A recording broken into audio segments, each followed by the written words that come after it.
puis sa fortune. Elle refaire des enfants va redevenir sa priorité. Le fait du jour, merci Éric Le Boucher, à demain. Europe 1, William Galibert. Comment accompagner les profs après les attentats? Comment éviter les dérives verbales ou physiques de certains élèves? On l'entendait pendant le journal. La ministre de l'Éducation, Najat Vallaud-Belkacem, en a parlé ce matin avec les syndicats d'enseignants. On fait la même chose ce soir dans Europe Nuit avec Frédéric Rollet, co-secrétaire général du SNES FSU, et avec Frédéric Sève du SGEN CFDT. Bonsoir à tous les deux. Bonsoir. Les rectorats, on l'a dit, ont signalé environ 70 cas. Ça va du chahut pendant les minutes de silence au V de la victoire, quelques insultes, quelques menaces du style Charlie Hebdo l'avait bien cherché. Frédéric Rollet, tout ça est bien sûr extrêmement minoritaire et on l'a rappelé, mais c'est quand même pas du tout anodin.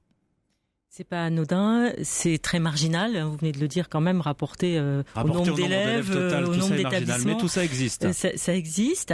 Là, ce sont des phénomènes qui se révèlent à chaud, dans un contexte d'émotion, à la suite d'événements dramatiques.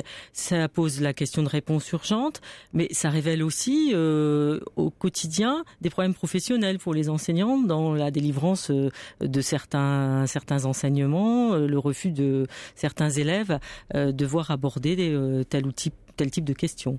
Donc il y aura aussi évidemment à réfléchir à des solutions à moyen et long terme. Frédéric Sève, vos collègues en ce moment, ils sont suffisamment armés pour contrer ces discours, ces provocations qui viennent de certains pour démonter certaines théories du complot ou je ne sais quelle provocation? Suffisamment d'abord armé. Enfin, armé n'est surtout pas le bon mot, mais suffisamment préparé pour faire face à ça. Il y a une question en tout cas effectivement de comment est-ce qu'on outille, comment est-ce qu'on prépare les collègues à faire face à ce genre de comportement qui existe. On l'a dit, ils sont marginaux, mais ils existent. Et de toute façon, aborder ces questions-là avec des élèves, c'est compliqué. Au-delà même de des réactions de refus que vous citez, c'est de toute façon quelque chose de complexe. Le travail d'écoute et de dialogue est de toute façon compliqué. Le travail d'accompagnement des élèves face à des événements tels que ceux qu'on a vécu la semaine dernière, à qui il faut essayer de, autant que possible, donner du sens, c'est très complexe et ça demande effectivement d'accompagner les enseignants, les collègues pas seulement les enseignants d'ailleurs, les conseillers d'éducation également. Bref, il faut accompagner les personnels, leur fournir des billes, j'allais dire, et puis les aider à travailler aussi ensemble. C'est pas une affaire individuelle du prof face à sa classe, c'est bien une équipe. Oui, parce que là, le ministère de l'Éducation a mis en ligne une plateforme qui donne des outils pédagogiques, ça s'appelle EduSchool. Il y a des listes de textes, de documents pour parler de tout ça, pour aborder le sujet. Mais est-ce que c'est suffisant? Est-ce que c'est pas... Bon, regardez, il y a cette liste de textes là, vous vous débrouillez avec ça, vous en faites ce que vous voulez? Alors en situation d'urgence, de toute façon, c'est insuffisant. Certains collègues ont dit on a découvert le lendemain la lettre de la ministre, les documents, mais alors que le besoin de dialogue des élèves, il y avait un besoin immédiat. Donc là, la ministre a répondu ce matin en disant qu'elle mettra à disposition aussi des personnes ressources qui pourraient intervenir à la demande des enseignants dans les établissements les plus exposés à ce type de problème. Mais plus largement, ça renvoie à toute la question de la formation initiale et continue des enseignants. Derrière tout ça, il y a aussi une méconnaissance du fait religieux, de la laïcité, des valeurs de la République. Est-ce que c'est des choses qui ne sont pas suffisamment creusées, en cours parfois ? Je l'aborderai pas sous cet angle un peu connaissance, j'allais dire. C'est surtout, disons que la bonne réponse, c'est la pratique du débat, c'est la pratique...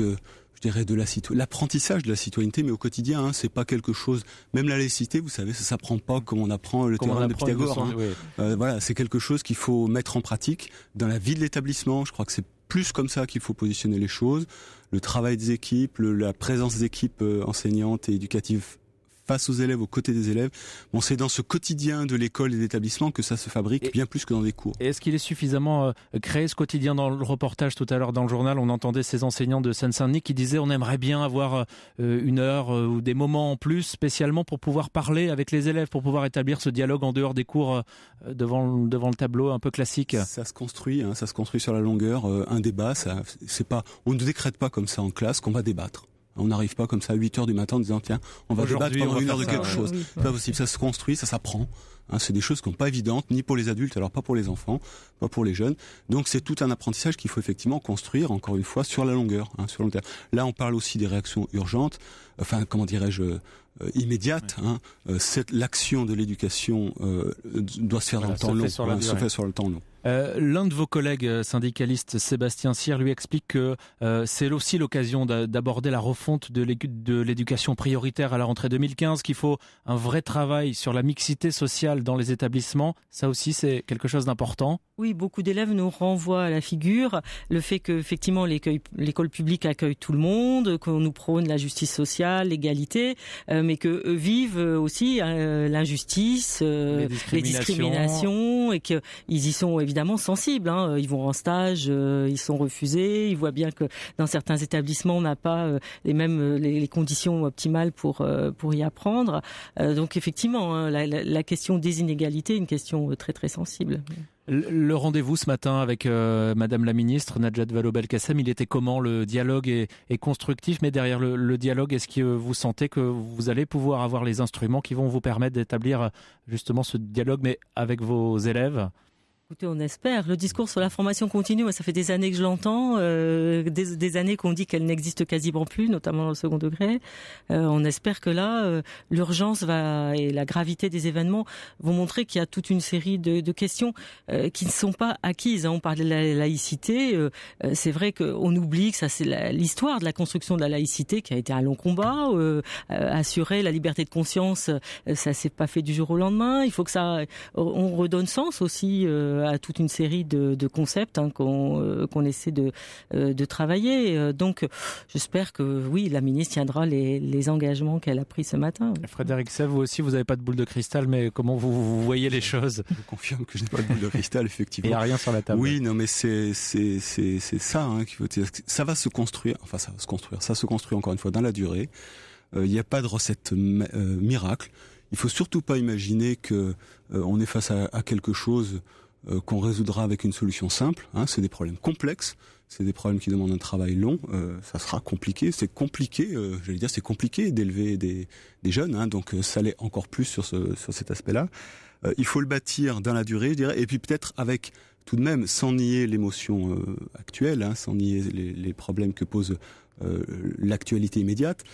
Ça se travaille aussi avec un petit peu de décalage. C'est-à-dire que c'est peut-être moins ce qu'on va faire maintenant dans les jours qui suivent l'événement qui sera important, mais ce qu'on va faire peut-être dans 1 mois, 2 mois, 3 mois, et c'est peut-être là où l'école, les élèves aussi auront peut-être, je dirais peut-être pas le recul, mais le décalage suffisant pour revenir là-dessus de façon un peu plus distanciée. Sereine aurait été abusif, mais disons d'être en situation d'en parler. On a parlé des inégalités tout à l'heure, de ce que vivent aussi les jeunes, notamment d'origine maghrébine. L'important, c'est que l'école leur donne l'occasion d'en parler. C'est ça qui est important. C'est quand les choses restent quelque part dans le non-dit, dans un silence. On n'en parle pas parce que c'est en dehors de l'école. Non, l'école doit leur donner l'occasion de dire ces choses-là, d'en discuter.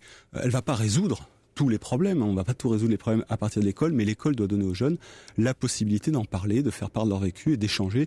Et c'est je dirais pas qu'on va éviter d'autres éclats de violence terroriste à l'avenir, c'est pas ça, mais on se met en situation de mieux y répondre, de mieux réagir, d'être un peu plus résilient face à des événements de ce type-là. Un dialogue nécessaire à l'école. Merci beaucoup Frédéric Sèvres du SGEN CFDT, Frédéric Rollet, co-secrétaire général du SNES FSU, d'être venu nous voir ce soir dans Europe Nuit. Merci.